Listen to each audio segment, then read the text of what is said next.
El fracaso de la contraofensiva y costos desorbitantes estancan la financiación de la Unión Europea a Ucrania. Lo afirma el prestigioso diario británico Financial Times en un artículo sobre la creciente resistencia en Bruselas a seguir enviando fondos a Kiev, algo que ya sucede en Washington.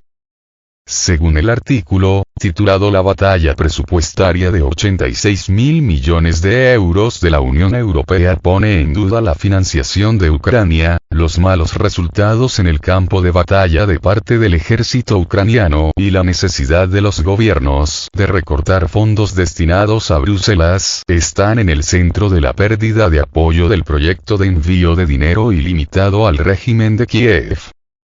Las solicitudes de Bruselas de un total de 86.000 millones de euros en financiación adicional, destinadas a aliviar las tensiones sobre el presupuesto de la Unión Europea y al mismo tiempo asegurar 4 años de apoyo a Ucrania, han dividido a los Estados miembros y han llevado a pedidos de reducciones y un calendario de aprobación más largo, según dijeron personas involucradas en conversaciones presupuestarias que hablaron de manera anónima con el Financial Times.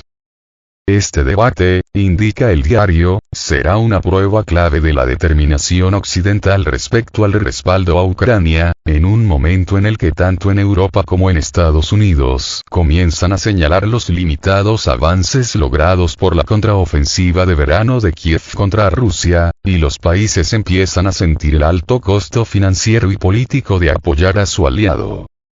Las dudas de la Unión Europea sobre la viabilidad de la escalada bélica amenazan el flujo de apoyo financiero a Kiev, observa el diario británico. Bruselas propuso que el último paquete de financiación para Ucrania se extendiera a lo largo de 4 años, en parte para proteger a Kiev de la volatilidad política, explica el FT. Los ministros de la Unión Europea reiniciarán las consultas el martes 29 de agosto tras el receso por el verano, y el apoyo a Ucrania encabezará la agenda de las reuniones de los ministros de Defensa y Asuntos Exteriores del bloque europeo.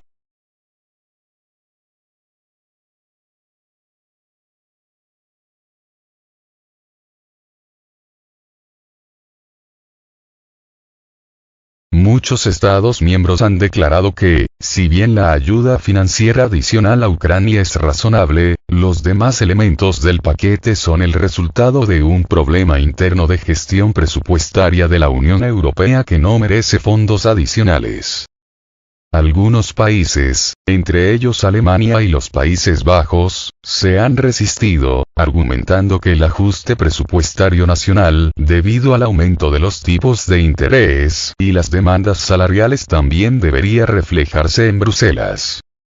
El momento no es el oportuno para un nuevo paquete, dijo al FT un alto diplomático del bloque multinacional. Los gobiernos están teniendo que tomar decisiones difíciles por sí mismos y ahora Bruselas les pide que contribuyan más. En junio, la Comisión presentó un complemento de 66.000 millones de euros para el presupuesto del 2021 al 2027, financiado por los Estados miembros. Bruselas ha propuesto por separado 20.000 millones de euros para el suministro de armas a Ucrania. Los 66.000 millones de euros incluyen casi 19.000 millones de euros para cubrir los inesperadamente elevados costos de los intereses del endeudamiento conjunto de la Unión Europea, unos 2.000 millones de euros para aumentos de los costos administrativos, incluidos los incrementos salariales de los funcionarios, 15.000 millones de euros para gastos relacionados con el aumento de la migración y la financiación de los países exteriores, y 10.000 millones de euros para iniciativas que incluyen un nuevo fondo de innovación, apunta el medio. La nota señala que las dificultades que la financiación a Ucrania está encontrando en la Unión Europea son similares a las que enfrenta el presidente Joe Biden en Washington, debido a las crecientes preocupaciones no solo por la ampliación del gasto gubernamental destinado a Kiev, sino del mayor involucramiento de Estados Unidos en un conflicto sin salida para la parte ucraniana, como lo definió recientemente el precandidato republicano Vivek Ramaswamy.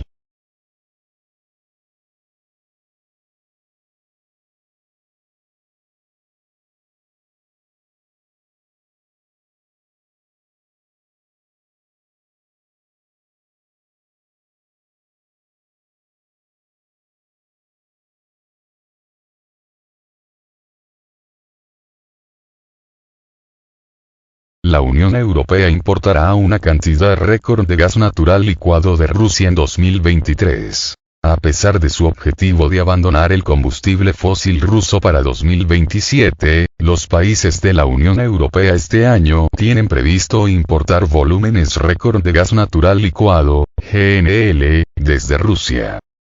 Así, entre enero y julio de 2023 las importaciones de gas natural licuado de la Unión Europea aumentaron un 40% en comparación con el mismo periodo de 2021, antes de la operación militar especial en Ucrania, constató la organización internacional Global Witness citada por Financial Times, FT.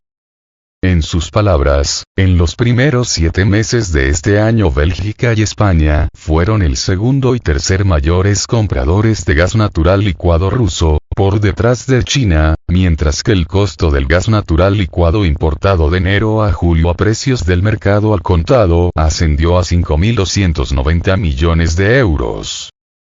Global Witness señaló que el aumento parte de una base baja, ya que la Unión Europea no importaba cantidades significativas de gas natural licuado antes de la operación militar especial en Ucrania, debido a su dependencia del gas procedente de Rusia por medio de gasoductos. Sin embargo, el aumento es mucho mayor que la media mundial de aumento de las importaciones de gas natural licuado ruso, que fue del 6% durante el mismo periodo. El portavoz de Global Witness, Jonathan Noronha-Gant, calificó de chocante que los países de la Unión Europea se hayan esforzado tanto por desprenderse del gas ruso para sustituirlo por su equivalente transportado en buques. Enfatizó que no importa si procede de un gasoducto o de un barco. Significa que las empresas europeas están enviando miles de millones a Rusia. El gas natural licuado ruso supuso 21,6 millones de metros cúbicos o el 16% del total de las importaciones de gas natural licuado de la Unión Europea, de acuerdo con la empresa Kpler. La empresa conjunta Yamal Gas Natural Licuado representa la mayor parte de los volúmenes rusos. Novatek posee una participación mayoritaria. Otras participaciones son de la francesa Total Energies, la china CNPC y un fondo estatal chino. El nivel de importaciones deja a la Unión Europea indefensa ante cualquier decisión repentina del Kremlin de cortar el suministro.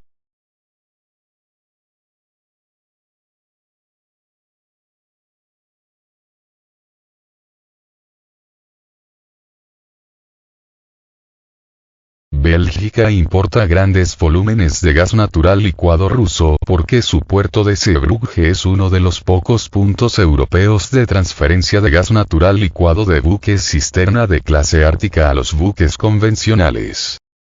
A su vez, la española Naturgy y la francesa Total Energies también tienen contratos vigentes para suministrar grandes volúmenes de gas natural licuado ruso. Dicho esto, los políticos europeos se muestran contrarios a comprar gas natural licuado a Rusia.